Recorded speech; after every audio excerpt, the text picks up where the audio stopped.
Hello everyone, my name's Anthony Cummins and I'm a historical researcher and author, and I've got questions about the English longbow, longbow in general basically, for the Western tradition. Now I'm doing this video so that you guys can help me try and find the answers to these questions. Now if you want to support me, please get yourself a copy of the Book of Bushido. It really helps sort of keep me going in what I'm doing. So let's go through it. An investigation into the English longbow. The main question is, what size longbow height should we get as modern people to try to come to some sort of replication of older days? That's question number one. And question number two should be, what should longbowmen look like in film and in art and in any form of recreation? How should we do it? So I want to divide these two questions.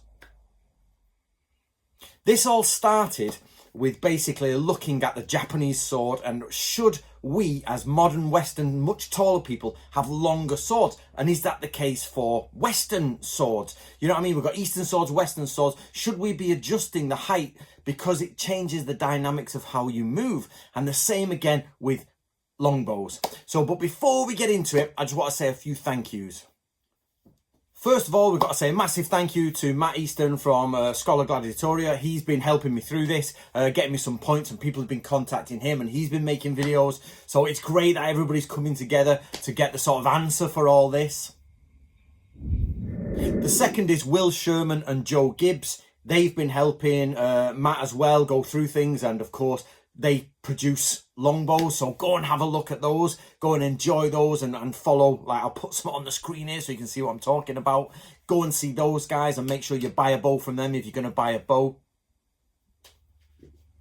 Lastly, to Jim White, who actually sent me a longbow. So we're just asking, what poundage is that, guys? He said it was 100, but I'm looking at that's 88, or is that, what's the number 88 mean there? I'm confused on the poundage of this bow.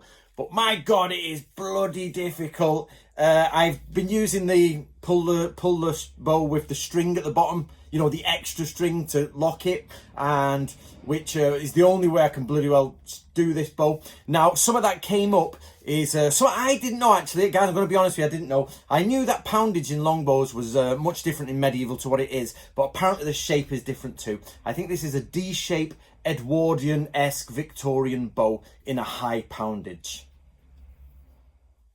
This is my £60 bow from, which again has got that same sort of D shape from many moons ago. So you can see the actual difference there in the thickness, and you can see it's much thicker all the way down. I can draw this one no problem. This one I'm struggling with. I can get it bent, but oh my God, I can't get it quite back as far as I'd like to. So do remember when you are dealing with longbows that you are dealing with different shapes, medieval shapes and Edwardian shapes, stroke Victorian shapes. Now, I just want to say thank you to Jim White, who sent me this free of charge.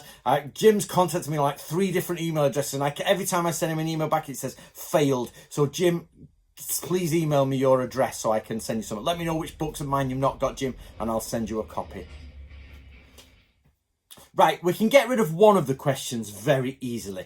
So basically, whenever we see films that are, if they've got medieval longbowmen, it really annoys me, like to the point of annoying, that basically you get the dweebiest guys with massive helmets come on and they shuffle on like they've just been brought on as extras for the day. They've no idea what they're doing, and they're given a puny longbow and they say, "You're longbowman."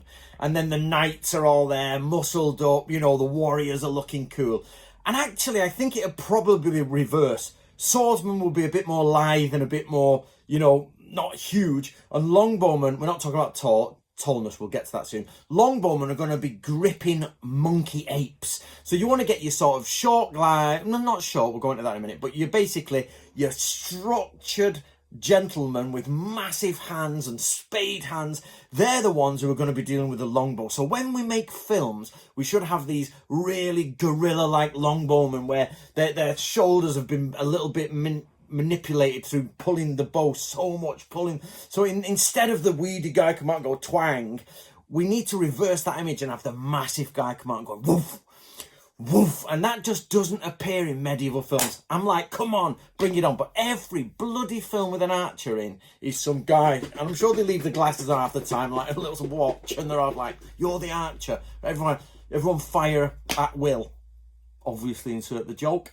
But remember, Lars Anderson actually says he hasn't come across anything yet, which people said, draw, loot, fire, and then draw, fire. He says probably they would be firing. Once they're given the command to fire, they would then be firing independently. So this idea like that of them coming over in waves might be wrong, but I have not gone through and checked that. So does anybody know the answer to that? Has there any medieval documentation that says everybody draws at once, looses at once, draws at once, looses at once? So maybe when we look at old films, it should be more a case of everyone draws, loose, and then they're individually peppering like that as they go in. Because you're not going to keep people, the idea, especially I think it's Agincourt, correct me if I'm wrong, they're charging down and they're getting as many going as possible. So it's not like draw, shoot, everyone, right? Draw, shoot. No, it's going to be like until you're just getting a stream of arrows coming in. So is Lars Anderson correct on that one?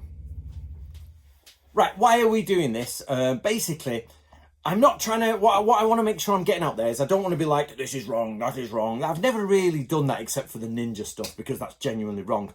But what I'm trying to do is add the flavour to research. So this is what I love doing, is adding the flavour. So we imagine a Japanese town and everybody's walking around and everything, but when you start adding the details in, it starts to become more impressive. So for example, there were snake charmers in Japan. We have documentation of women draped in snakes, sort of dancing, you know, begging in the streets, if you like, or entertaining. Begging is the wrong word, but entertainers and monkey entertainers. So we've got this idea of the snakes probably been defanged, and they take them off. Or the ninja, when they go in, they defang a snake and take its fangs and put it in their hair. Those little bits of information are really interesting to me. And that's what I'm trying to do with the longbow. It just came out of nowhere. It's not specific that I'm interested in the longbow only. It's just one of those questions that popped up. So, and why I'm asking you guys. Okay, so let's start with the Japanese bow. Japanese bows are roughly about 7 feet tall now. Now, what I've got to do is go back through the historical records and see on the actual height. And I can do this, to be fair, I can get that done. But the point being is, we know from archaeology, from historical records, from coffin sizes and all that, that Japanese people are about 5 feet tall.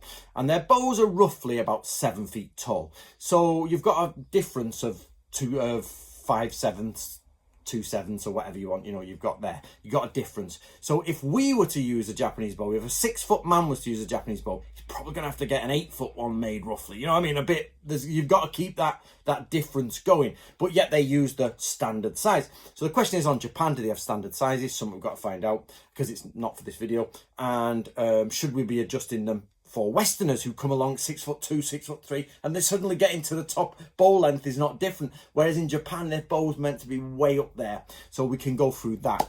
So that brings us to the size on Western bows. Now, it's obvious that Western bows are bigger than Western people. Now, the one thing we have to just take on board is the fact that sizes throughout the, let's say, 500 years they were used. Let's just say the year 1000 to the year 500, before guns started really coming in. The longbow, the evolution of the longbow. Let's say the people changed in size different times, but they're not. So what we can do as a rule of thumb is say they are not as big as average people today. They're above 5 foot. They're above about 5'3". And they're below probably 5'8", 5'9". So let's just take them as a sort of a level top. 5'3" to 5'8", 5'9", around there is your sort of size. Now I'm 5'9", 5'10", so I'd be on the larger scale. And so what we have to do is take those sizes and put them against a longbowman. But what we do know is there's definite variation in the size of longbows. So we know this even from the Mary Rose ones. They were put together, you put them in a line, they're not uniform, they are different sizes. And those different sizes, the question is do they go to the different sizes of the men? So if a man's this high and he has this one, the next one's a little bit higher, does he have a little bit higher one? Or is it really random and varied? You would have to match the archer's skeleton to the bow, which I don't think we can do. But of talking to Matt and the bow makers, they were saying that size is also about draw weight. So if the draw weight is bigger, the length of the bow has to be bigger. So it could be that a smaller man, But bigger strength man had a longer bow because of the draw weight. So we have to keep that in mind. So far what we have is the idea that we've got height of person versus height of bow versus strength of person. Now, annoyingly, what we'd have to do is literally sort of have a bow with a person and analyze them all. And to be honest, this is just a YouTube video that nothing, you know what I mean, it's just an open question, so I don't have the time to go through and check all the skeletal records and all. That would be a lot of work for what this video will probably get in the end, so I can't really do that. But if there's anyone out there who can start analyzing the length of skeletons versus length of bows versus maybe strength, bone density and all that, it's a lot of work for possibly a question which I think we know the answer to, and that is, oh, police. They're probably getting someone from the COVID. Somebody went out. Just let it go past. Somebody went out and probably said hello to someone. COVID. Right, okay. Now, this leads me on to another point that came into my mind. So what happened when I put the first video of this up is, because I've done a few of the length and weapons videos, is people said, Anthony, they're elite troops, so they are bigger because they're fed better. But this sort of got me thinking a bit. I'm not 100% sure on this elite troops, fed more, bigger structure, better, you know, stronger humans. Let me have a look at this. So something that struck me is this idea of growth and food and elite soldier. And the idea that people who are elite soldiers get more food and therefore they get better structure. But actually, men stop growing between the ages of 16 and 18. So that means a top level archer would have been a high prestige person of a better diet than his normal people from an early age. So somebody would have to say that child is going to be a great archer, or we train him to be an archer, so he gets better food than the child who's going to be a farmer. Do you know what I mean? Where do we say, how do we know that the farmer is not as big as the archer? You know, obviously, again, back to skeletal record. So what I want to address is this idea that people say, oh, these are elite soldiers. So the question becomes, do the tallest people in the village who are practicing archery end up becoming the best archers and they're hired? Or is it a case of the height of archers is within the average of everyone else? So question number one is the height of archers. Are they the same height as everyone else? If they are taller, how is it they are taller? Because their nutrition and their height is determined from childhood. You know, DNA, of course, and childhood. So the better nutrition you get in a child, the better you grow, the taller you grow. Now, we see this in Japan. Even from the year 2000, I started going to Japan in 2004, and literally nutrition has changed in Japan. A lot of the old people have died, so most people are eating meat and all that, and the men are just getting bigger and bigger. And I used to look down on all men in Japan. Now I look at them or up at them, and that's 2 generations, and my God, they are getting bigger. So we know that nutrition helps in early stages and it makes a bigger person. But how does this transmit to medieval life and picking out the archer and having a look at the archer and saying, okay, you are the archer and you're tall and robust. So does that mean the archers are taller and more robust than the footed soldiers? You know, would you be walking down the street and suddenly it's like, oh, that's a tall group, archers? Or would you just be like, everybody is generally mixed in at size? Of course you get the variations within each group, but would you have like literally a group of men over there and a group of men over there and you'd be like, farmers, archers, look at the size of those guys. So yes, I understand you guys are saying these are elite soldiers and archers are elite and they get paid more. So what do we know about the pay? We know that archers are sort of like, oh, you know, in like the common history of like archers are paid 4 times the amount as the average soldier or whatever it is. And so therefore they eat better and therefore they're bigger. Well, actually, no, that is determined in youth. So unless all the archers are young and 14 years old and they're getting paid more, and that means they're stuffing their faces and getting bigger and bigger, you know, what's the average age of an archer? We don't know. But boys generally stop growing at 18. And of course, they develop outwards up to about the age of 40. So yes, we get outward development. And of course, you get manipulation of the skeleton because they're getting bigger and bigger, you know, bows and they're pulling them. But their height should be determined by about the age 18. Unless I am wrong, please correct me. Another question that comes into play is this idea that, you know, archers are paid more, but everybody has to train in archery. So what is the reality, guys? Can you give me an answer to this? What is the reality where they say all Englishmen should practice archery on a Sunday and all that and stop playing football? Now, first of all, when laws are invented, they're normally invented because people are not doing what they are supposed to do. So this idea of, however accurate I am, I've not researched this, stop playing football and start doing archery, means everybody's playing bloody football, isn't it? Sunday afternoon, everybody in the village is having a kick of a football, which is an ancient English thing. Not the football you're aware of. They just kick at each other's shins and sort of like put a rag down there. If you remember First Night, the film where they hold a stick behind their hands and kick it, well, I've heard that it's a pretty violent thing. But basically, they're like, stop doing football, start doing archery, or basically do some archery. So the question is, how many people are realistically doing archery? Just because the law is there doesn't mean it is happening. So we have to question how much of that is true. Then the next step, the next question is, if so many people, if everyone in England or every man in England is drawing a bow, and it's like, I am Robin Goodfellow and I have my bow and I'm going to practice every Sunday, how many of them are archers? It's okay saying everybody in England drives, but how many are professional rally drivers, professional race car drivers? Not many. So if everyone in England is doing the longbow, how many of those are professional? So that becomes, so if you add nutrition and you add practice, then we start to question, what do English longbowmen look like? Are they taller in general because they are picked for their height, or they are picked for their skill? Now, what we got back, the problem we've got, and we always have this problem, is we only have very few records on longbowmen, and most of it comes from the Mary Rose. So this Mary Rose idea, and you've got to remember, it's the flagship, so it's possibly the elite of the elite, and we've got these big chaps, big muscles, big bows, and they're doing that, but they all die, of course, because ship turtles, and they all die, and that's why we have it. So that leaves us with the idea of, is there a grade in archers? Like, he's just a standard archery, pulls a bow in like an 80-pound bow or a 100-pound bow. But the top level archer's on 180 pounds. He's ripping it out. His muscles are huge. He's a tall, strapping lad. And he's been picked because of his height and his strength. But what about those boys who are not DNA? Their DNA doesn't get them tall. They've had no nutritional value beyond before 18. But they really practice the longbow, and they're squat, short monsters who are pulling long, tall bows like woof. So that won't wrap it on too long this, but you see where I'm going. So let's do a little bit of a roundup.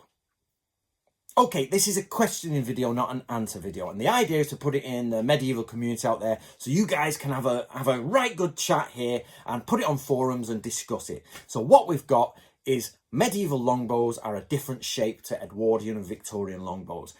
Even though they do pretty much the same job, do you know what I mean? They're rounder, sturdier, thicker. And what we have is that they are quite tall. Most of the modern longbows are about 6 foot tall. But when you start looking at the Mary Rose, they're getting taller. 6'3", 6'4", 6'5", we get that. And we find that the longbowmen on the Mary Rose might be big, strapping, tall lads. So what we have for you guys who are going to go buy a longbow, yes, there are replicas of exactly the same, like them guys, which is superb, replicas. But for me, that's excellent, because I'm about the same size as the Mary Rose guys, I think. Roughly the same size, or within that. So for me, I could grab one of their longbows, and I'd be like, yeah, let's go. Actually, the truth would be, that's what would actually happen, because there's no way I'm that strong. But what about if someone's 6'3", 6'2"? Loads of people are 6'1", 6'2", 6'3". Should they be asking the maker of the longbow to go taller for them, to sort of get that feel of that? So I think Matthew agrees with me, and I'm going to speak for him here without him saying so, but I'm assuming Matthew from Matthew Easton is actually going to agree in that the bow should be taller to a certain extent than what we produce nowadays. So like when you go and get one of these bows, sorry guys, I've got them all mixed up. When you go get one of these bows, it's 6 foot tall, and in truth, you've got the wrong shaped bow, and also you probably should be, for us as taller modern humans, it should probably be about 3 or 4 inches a bit bigger. So to sort of get that ratio of bow height to man. Of course, the ratio of bow height to man might differ very slightly depending on their draw weight and their height. So you get this idea of a group of people who are all roughly about the same height, but a little bit of waves, and their bows should roughly follow that same wave. A shorter man should have a slightly shorter bow, but when you put the ratio against modern bows, they should be bigger. So instead of 6 foot bow, you should have maybe a 6'3" bow. And if you're, say, 6'1", you should be having like a 6'5", 6'8" bow or something like that. There isn't going to be such a uniformity to it because we just don't have that uniformity in there. You can see there's variations. So on top of that, we get nutrition finishes by 18. So are people picked for their archery skills or for the fact that they've grown in size and then they practice archery because they're bigger and stronger, they can pull a bow? Or, and I don't believe that, I've seen small people who are ripped strong. I don't mean ripped, I mean like literally like boom, and they're way stronger than I'll ever be, even though I'm taller than them. So the question could be is, what about those guys? So I'm looking forward to any answers you've got, guys. That would be superb. For me, it's extremely interesting. I love debating the community, and I like the idea that we as a sort of YouTube community can come together and say, you know what? We should actually be making longbows about 3 or 4 inches bigger than the others, replicas, depending on the size of the human. And then that goes into actually the bow making community. And then somebody out there goes, right, I'm going to go on a quest and find all the ratios and answer these questions. How amazing would that be? All started because we had a bit of a chat here on YouTube. Right, guys, there you go. I'm going to leave it at that. Please support me by getting a copy of Book of Bushido. It really does help. It doesn't come out till February 2022. So if we're before that when you're watching this video, then pre-order it. If we're after that, get yourself a copy. Pre-orders always help. And of course, copies. Best place to get it is Amazon. It's the cheapest place for you. All right, guys, I'll speak to you later.